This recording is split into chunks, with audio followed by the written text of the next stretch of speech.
설교를 하러 하나님의 말씀을 전하러 나오는 목사에게 귀한 목사님이라고 말해주셔서 너무 고맙습니다. 그리고 꿀 같은 말씀이라고 해주셔서 너무 감사합니다. 그렇게 될 줄로 믿습니다. 오늘 귀한 헌신 예배 시간에 하나님의 말씀을 증거하는데요. 오늘 우리가 그동안에 계속 들어왔던 요셉에 관한 말씀, 그 말씀 중에서 대단히 우리의 지금 상황과 형편과 흡사한 말씀이 오늘 기록되어져 있어서 이것도 하나님의 은혜라고 생각을 하고 즐거움으로 말씀을 전합니다. 머피의 법칙이라는 말이 있지요. 머피라는 게 사람 이름입니다. 미국 군인 이름인데요. 이 사람이 이런 얘기를 처음 했답니다. 그래서 이 머피의 법칙에 의하면 여러분이 세차를 하면 그 다음날 꼭 비가 오는 거, 이제 이런 것들이죠. 그리고 만약에 식빵에다가 잼을 잔뜩 발라가지고서 바르다가 뚝 떨어뜨리면 어느 쪽으로 떨어진다고요? 잼이 바닥으로 떨어지죠, 보통. 그런 것들. 그리고 내가 마트에서 계산을 하려고 줄을 섰는데 내가 여기저기가 어디가 유리할까 해서 줄을 딱 서면 항상 내 줄이 끝까지 남죠. 옆에 줄이 빨리 줄어들고, 운전을 할 때에도 내가 선택한 차선만 차가 더 안 나가는 것 같은 그런 느낌, 이런 것들을 머피의 법칙이라고 합니다. 살면서도 이런 일들이 굉장히 많죠. 같은 값이면 안 그래도 되는데 안 좋게 일이 전개가 되는 것을 우리가 많이 봅니다. 자녀들 문제도 그렇고 사업의 문제도 그렇고, 설마 이건 아니겠지. 그런데 그게 딱 나오는 거죠. 그러면 사람은 굉장히 스트레스를 많이 받습니다. 우리의 삶이 우리가 원하는 방향대로 진행이 안 되면 우리는 굉장히 자연스러운 반응들이 이제 돌출이 되는데, 사실 우리 삼여선교회 회원들도 아마 그런 거 많이 익숙하실 거라고 생각합니다. 일단은 그런 일이 생기면 긍정적으로 보는 사람이 거의 없죠. 부정적으로 보죠. 이게 장애물이 커지고 또 이게 생각지 못했던 어려운 일이 설마 그게 그렇게 하고 있을 때 그런 일이 딱 벌어지면 안 되는가 보다 하는 그런 생각, 완전히 안 됐다는 것도 아닌데도 우리의 마음속에는 그래도 이걸 이기고 잘 될 거야 라는 생각보다는 이거 안 되는 일인가 보다 라는 생각이 먼저 듭니다. 뿐만 아니라 그런 우리의 삶에서 뜻하지 않은 어려움들, 예상치 못한 어려움이 생기면 우리는 시선을 수평적으로 좀 더 보는 경향이 있습니다. 그게 무슨 말씀이냐면 인간적인 관점에서 일을 보기 시작한다는 거죠. 전에는 내가 기도도 했고 하나님 앞에 말씀을 통해서도 위로를 받았고 또 교역자님들에게 상담도 해가지고서 적절한 도움을 받았지만, 일이 정말 심각해지면 기도를 멈추고 인간적인 방법을 알아본다는 거예요. 그게 믿음 없는 사람의 모습이 아니라 그냥 우리 믿음 있는 일반적인 사람들의 모습이, 성향이 그렇다고 하는 겁니다. 이게 절대적으로 불가능한 어떤 곤경에 몰릴 때까지 하나님을 염두에 두지 않는 경향이 있습니다. 극한의 경우가 돼야만 다시 하늘을 바라보는 이제 그런 성품이 우리 안에 있죠. 아마 집사님들도 그러실 겁니다. 평소에는 신앙생활 잘하다가 어려운 일이 생기면 하나님을 못 봐요. 힘들어지면, 예상치 못했던 스트레스를 받으면 하나님을 잘 못 봅니다. 그래서 오랜 그 고생을 한 신앙인들, 이렇게 굉장히 힘든 여건들을 겪어서 온 신앙인들이, 그 신앙인들이 시간이 지나면 지날수록 믿음이 좋아질 것 같지만 믿음이 더 약해집니다. 그러니까 여러분의 믿음이 약한 것을 너무 의문을 갖지 말라고요. 원래 다 그런 거예요. 연단을 많이 받으면은 신앙인이 믿음이 좋아질 것 같지만 믿음이 더 약해진다니까요. 그건 인간이라 어쩔 수가 없습니다. 못 믿으시겠어요? 오늘 본문을 통해서, 성경을 통해서 정확히 내가 알려드리겠습니다. 또 하나, 우리가 어떤 일이 뜻대로 잘 안 되고 스트레스를 받으면 거부하는 것이 많아집니다. 나에게 유익이 되는 것도 거부해요. 가령 너무 그러고 있지 말고 맛있는 밥 먹으러 가자. 그럼 먹으러 가요, 안 가요? 안 가. 괜히 자기를 학대해. 그래서 은혜 받으러 가자. 안 해. 은혜 받으면 좋다는 거 알면서도 기도하러 가자. 안 가.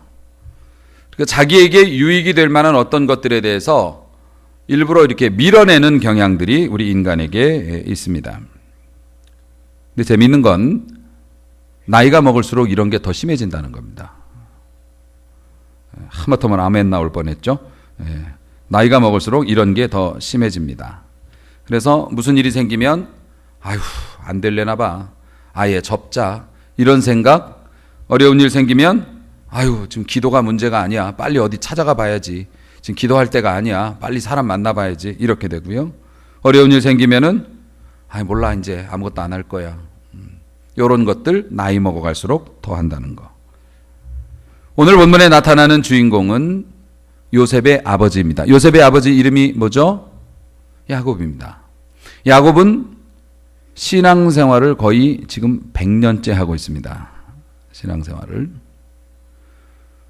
거의 100년 동안 주님을 섬겼고 하나님 앞에서 다리몽댕이가 부러지면서까지 하나님의 축복과 이런 것 가지고서 씨름했고 자기 형에게 죽임을 당할 뻔했던, 그리고 과거에 수십 년에 걸쳐서 정말 힘든 세월을 살았죠. 험악한 인생을 살았죠.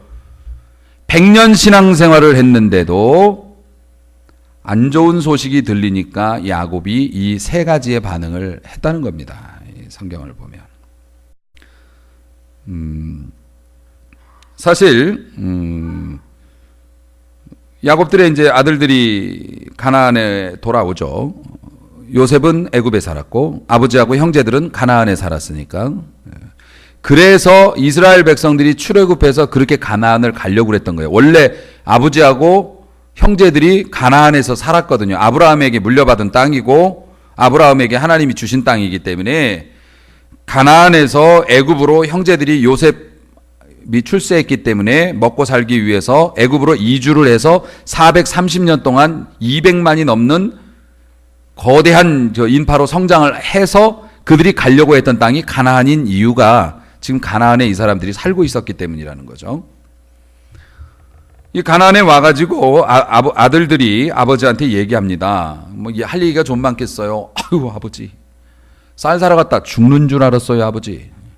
아니, 애굽에서 최고로 높은 그 공무원이라는데, 임금 빼고는 두 번째 높은 사람이라는데, 아니 그 사람이 우리를 부르는 거 아닙니까? 부터 시작하는 거 아니겠어요? 아니 쌀 좀 사러 갔는데 국무총리가 우리를 왜 부르냐고요?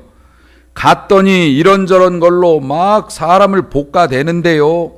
잔을 훔쳤다고 거짓말을 해서 안 훔쳤다고 그랬는데 우리 주머니에서 나왔거든요. 그런데다가 우리가 첩자로 몰려가지고요 3일 동안 징역살이도 했고요. 난리도 아닙니다. 그런데 이 인간이 어떻게 알았는지 우리 막내 아들 아버지 베냐민, 그 베냐민을 보겠다는 겁니다. 아버지, 우리 다 죽을 뻔했어요. 거기 몰려서 죽을 뻔했는데 베냐민 데려오랍니다. 그리고 우리 형 시므온이 인질로 지금 잡혀 있어요. 그래서 시므온 형 못 왔고요. 베냐민 데리고 가면 형도 돌려보내주고 우리 의심했던 거 다 풀어준답니다. 그런데 아버지, 오다 보니까는요 곡식을 사갖고 오기는 왔는데 우리가 줬던 돈이 다 도로 우리 자루에 들어와 있습니다. 이거 참, 이렇게 보고를 해요. 자, 이런 보고를 들었으면 아버지로서는 어떻게 해야겠습니까? 사실 자식들 10명이 갔다가 다 죽을 뻔한 거 아닙니까? 첩자로 몰렸으면 죽을 수 있는 거거든요. 그 10명 별거 아니거든요. 애굽 당시에서는. 그러면 어떻게 해야 되죠? 하나님 앞에 기도하고 영광을 돌리고, 그리고 우리가 어떻게 할 것인지 하나님 앞에 물어야겠다라고 100년 신앙생활 했으면 그렇게 해야 되는 거 아닙니까? 여러분, 우리가 절박한 일, 긴급한 일, 사실 그런 때 쓰려고 믿음 있는 거 아닌가요? 안 그렇습니까? 우리 힘으로 안 되는 일, 그런 때 쓰려고 우리가 믿음 갖는 거 아닙니까? 그러면 이렇게 기가 막힌 아들들이 일을 당하고 지금 해결이 되지 않았잖아요. 베냐민 데려오라고 그러고 시므온은 잡혀 있고. 그러면 100년 신앙생활한 야곱이 어떻게 해야 되겠느냐고요. 다들 아들들이 어떻게 데리고 가죠? 어떻게 가서 얘기해야 되죠? 이거 가지고서 매일 모여서 의논했을 텐데 그럼 아버지가 뭐라고 얘기해야 되겠습니까? 자, 얘들아, 절박한 상황이지만 우리 서로 정신 차리고 기도해야 한다. 하나님이 돌봐주시도록 기도해야 한다. 아버지가 그렇게 얘기해야 되는 거 아닙니까?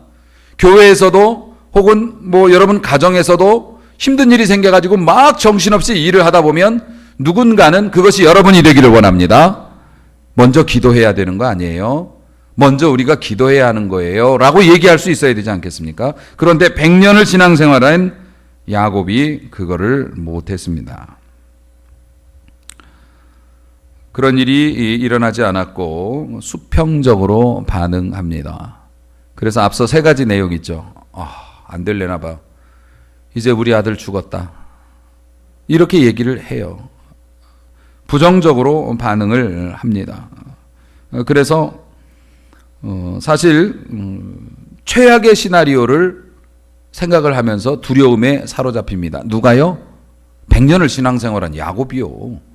그러니까 우리 정도는 야곱에 비하면 진짜 양호한 거죠. 여러분은 야곱보다 믿음이 훨씬 좋으신 분이세요. 아멘 하시기 바랍니다. 왜 그런 줄 아십니까? 야곱은 막 하나님하고 씨름도 했는데요. 천만의 말씀. 여러분은 그보다 더 명확한 증거를 갖죠. 성령이 여러분과 함께 하시잖아요. 구약시대 때는 성령이 오셔서 그 사람에게 감동을 주셨다가 일 끝나면 가셨어요. 성령이.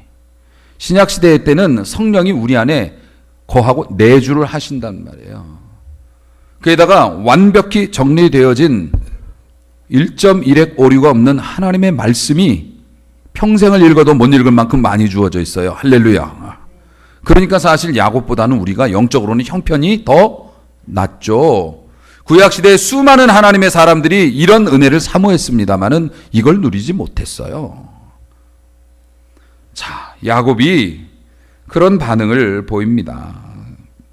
여러분, 인간적으로 반응했을 뿐만 아니라 매우 과민하게 반응을 합니다. 형제를 이집트에 남겨놓고 왔다는 말 듣자마자 야곱은 시므온이 죽었을 거라고 단정을 합니다. 안 돼, 안 되는 거야. 이건 상황이 그 정도면 안 돼. 우리는 죽는 거야. 그때 자식들이 그런 얘기합니다. 지금 내용을 시간이 없기 때문에 요약하는 거예요. 아버지가 정신 차리셔야 되는 거 아닙니까? 아들들이 지금 그 아들들이 어떤 아들들입니까? 자기 동생을 죽이려고 했던, 실제로 죽인 거나 다름없죠. 그런 아들들입니다. 아버지보다 믿음이 없죠. 서모의 자식들로서 평생 원한을 품고 살아왔고 그런 자식들이에요. 근데 그런 자식들이 어떡합니까? 자기 여동생 욕보였다고 한 마을을 가서 다 죽여버린 그런 사람들입니다. 그런 사람들이 오죽하면 야곱에게 아버지 지금 시므온 형이 죽지도 않고요. 우리가 볼 때는 이 막내 데리고 가면 이거 사건이 다 해결될 걸로 우리가 보입니다. 그리고 아버지 우리가 양식이 없잖아요. 르우벤이 얘기합니다. 아버지 제가요 우리 베냐민 데리고 가서 아버지가 보내주시면 막내 데리고 가서 만약에 못 데려오면 저한테 2 아들 있는데 얘들 죽이세요. 죽이셔도 좋아요 라고 얘기합니다. 그러니까 야곱이 이런 얘기를 합니다. 야, 베냐민은 이제 나한테 유일하게 남은 아들이다. 이렇게 얘기를 해요. 원래 야곱이 아들이 몇 명이요? 자기가 낳은 아들이요 12명입니다. 그 중에 1명 요셉은 지금 없어진 걸로 보이고, 그러면 나에게 남은 아들은 몇 명이어야 합니까? 11명이어야 합니다. 그런데 세상에 그 형들 앞에서 막내 베냐민, 그 베냐민을 지칭하면서 나한테 아들 2 있었는데 이제 하나 없어지고 하나 남았다 이렇게 얘기하면 그 아버지는 또 편애의 씨앗을 심고 있는 거예요. 누가요? 100년을 신앙생활한 장로님께서 자식들한테 그렇게 편애를 심고 있는 겁니다. 옛날 같았으면 베냐민도 갖다 없애버렸을 것 같아요. 형님들이. 그런데 형님들이 그 애굽에 가가지고서 애굽 사관학교를 졸업하시고 나서 믿음이 겁나게 좋아지셨습니다. 그래서 그 정도는 눈도 하나 깜빡하지 않아요. 그래서 그 루벤이 그런 얘기를 들을 때 무슨 생각을 했겠냐고요. 그럼에도 불구하고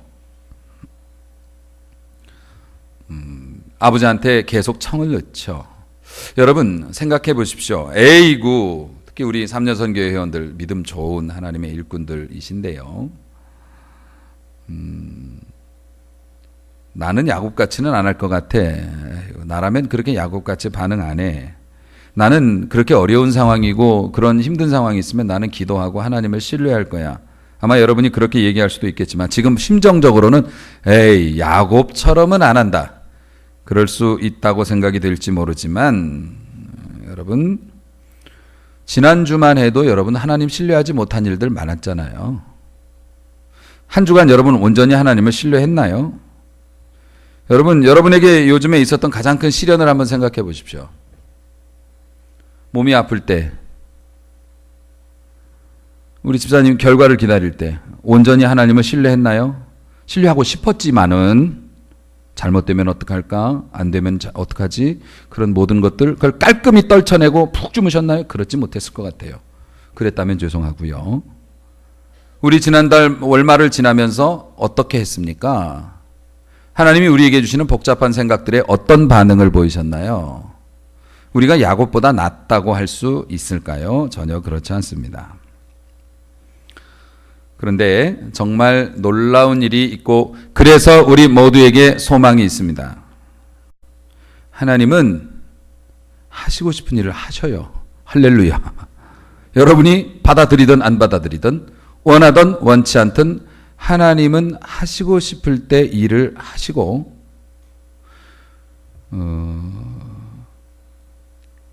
하나님은 결국 그 뜻을 이루고 마시는데요.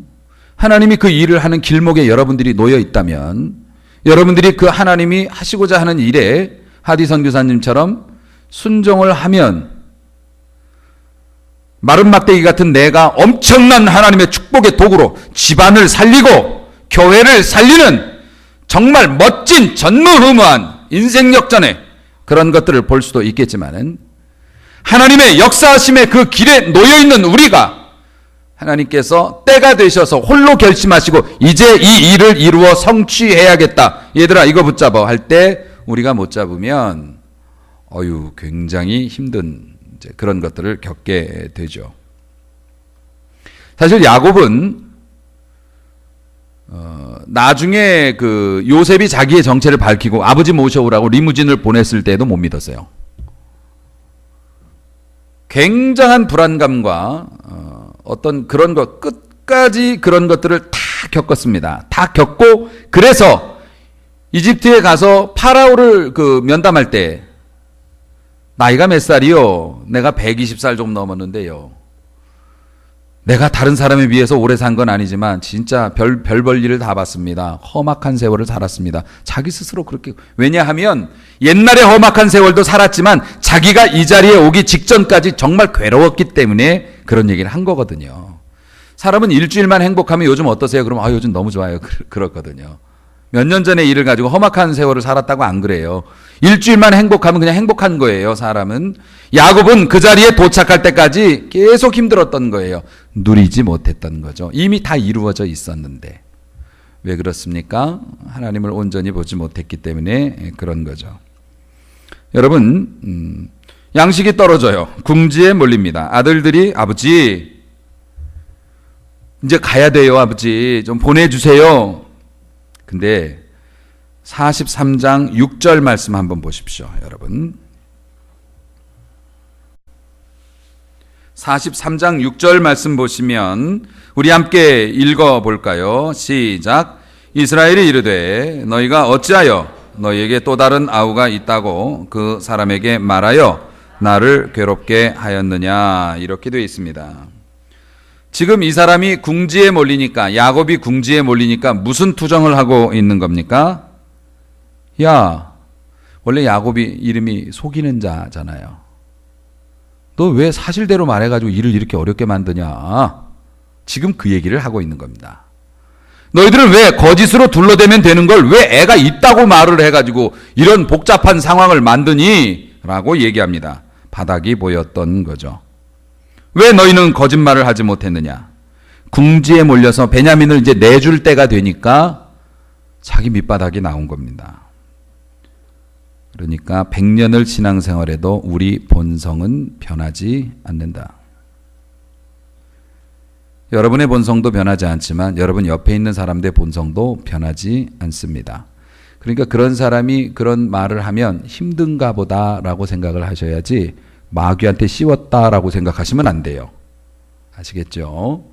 아, 저분이 정말 힘들었나 보다. 저분이 정말 힘들었기 때문에 저분이 저렇게 믿음 없는 말을 하고 믿음 없는 행동을 하고 그런 반응을 보이는구나. 뭐 때문에요? 마귀한테 씌운 게 아니에요.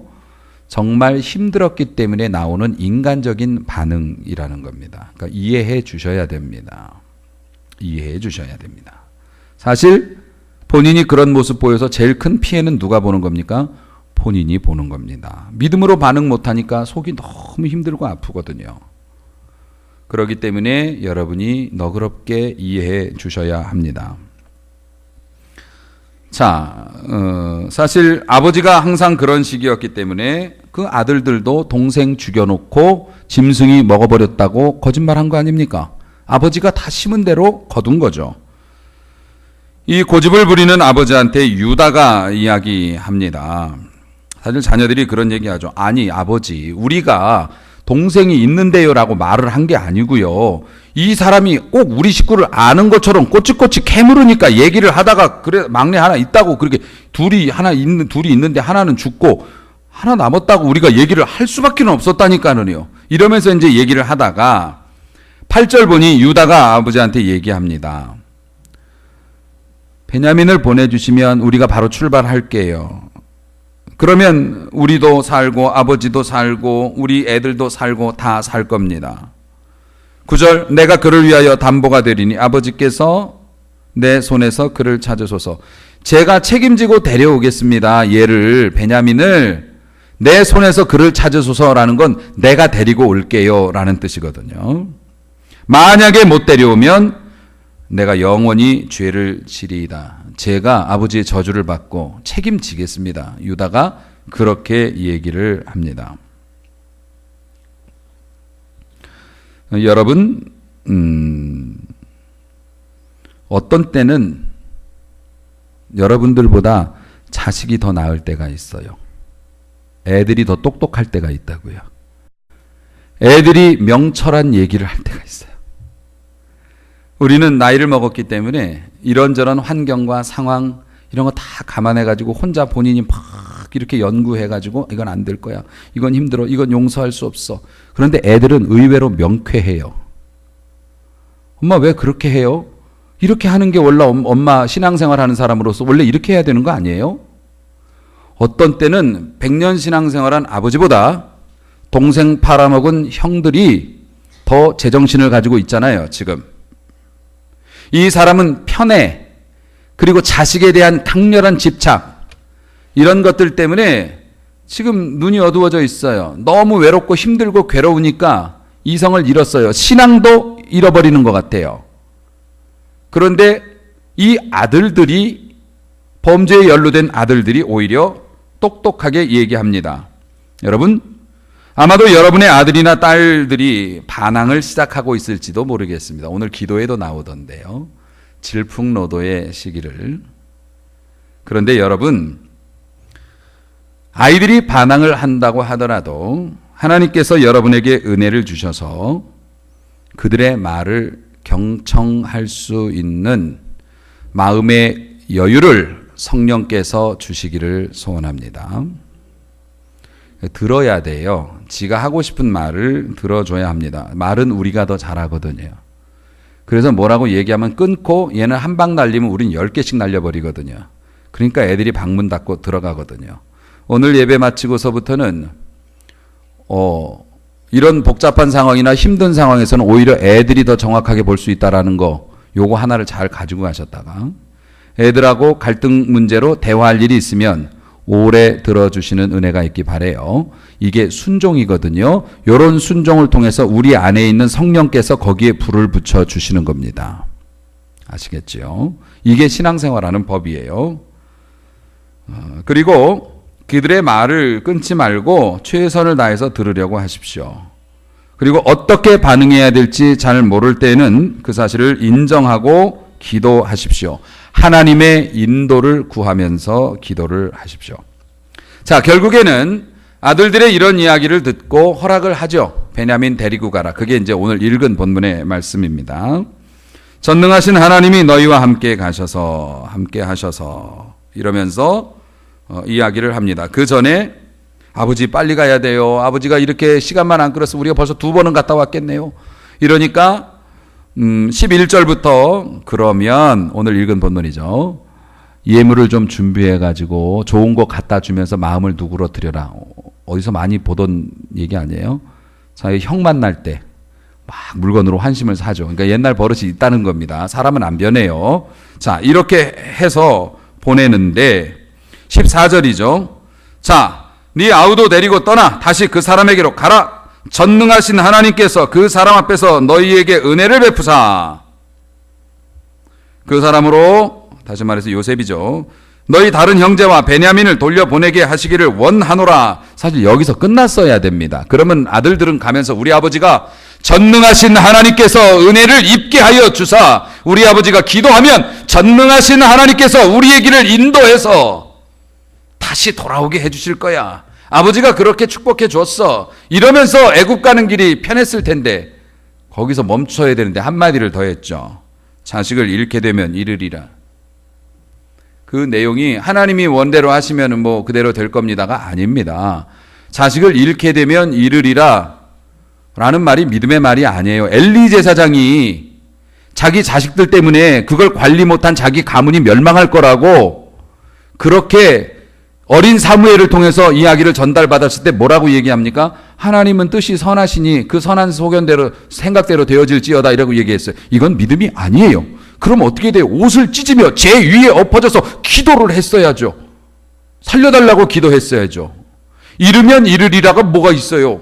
잃으면 잃으리라가 아니죠. 잃으면 나는 지옥 같은 삶을 살 거야. 나는 너무 슬플 거야. 할 수 없지. 그 운명을 지고 살아야지 뭐 어떡하겠냐.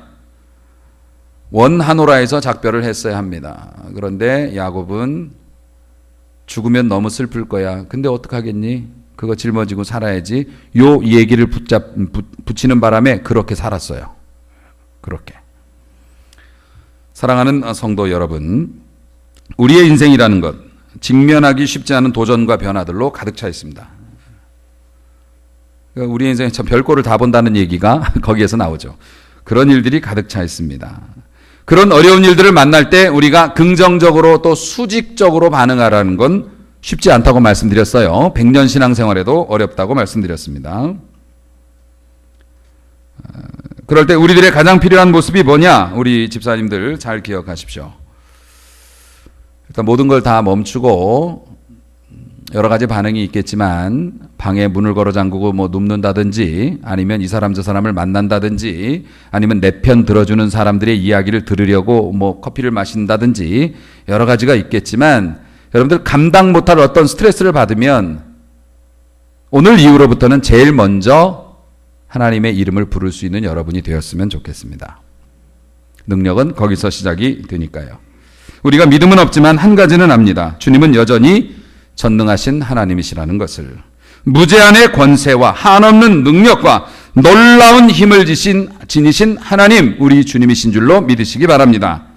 주님을 대항해서 생긴 어떠한 장애물도 우리 주님을 제재할 수 없음을 믿으시기 바랍니다. 아무도 주님을 움츠러들게 할 수 없고요. 주님의 뜻을 변경시킬 수 없습니다. 뿐만 아니라 주님은 모든 일의 끝을 아시기 때문에 주님이 기뻐하시는 뜻을 따라 때가 되면 그 일을 이루어 주실 것입니다. 그런 능력이 있으십니다. 그러므로 우리가 두려워할 이유가 없고요. 우리의 삶에 이해 못할 일들이 생긴다면 그 일들 앞에서 일은 되어지겠지만 하나님이 영광 받으시는 쪽으로 결론이 나겠지만 우리가 그 일을 통해서 복을 받느냐 아니면 고난을 겪느냐를 결정하는 건 우리들이니까 야곱처럼 그런 길을 걷지 말고 우리 믿음 없음 고백하고 먼저 기도할 수 있었으면 좋겠습니다. 하나님의 뜻을 묻고 하나님께로부터 오는 해결의 방법을 찾으려고 애를 써야겠죠. 그래서 전능하신 하나님께서 너희에게 은혜를 베푸사 돌려보내 주시기를 원하노라. 우리는 여기까지 기도할 수 있는 사람들이 되었으면 좋겠고 그 기도의 중심에 여러분들이 있었으면 좋겠습니다. 모쪼록 어렵다고요? 힘들다고요? 불안하다고요? 끝이 안 보인다고요? 이때야말로 우리가 그동안 배운 거 써먹을 때 아니겠습니까? 이때야말로 우리에게 받은 축복의 권세를 하나님의 축복으로 맞바꾸는 시간이 아니 되겠습니까? 여러분, 그러므로 힘써 기도하는 일에 우리 삼여선교회 회원들이 선봉에 서고 그렇게 기도하는 분위기가 되는 우리 교회, 그렇게 되어졌으면 참 좋겠습니다. 그렇게 승리하시기를 주님의 이름으로 축원합니다.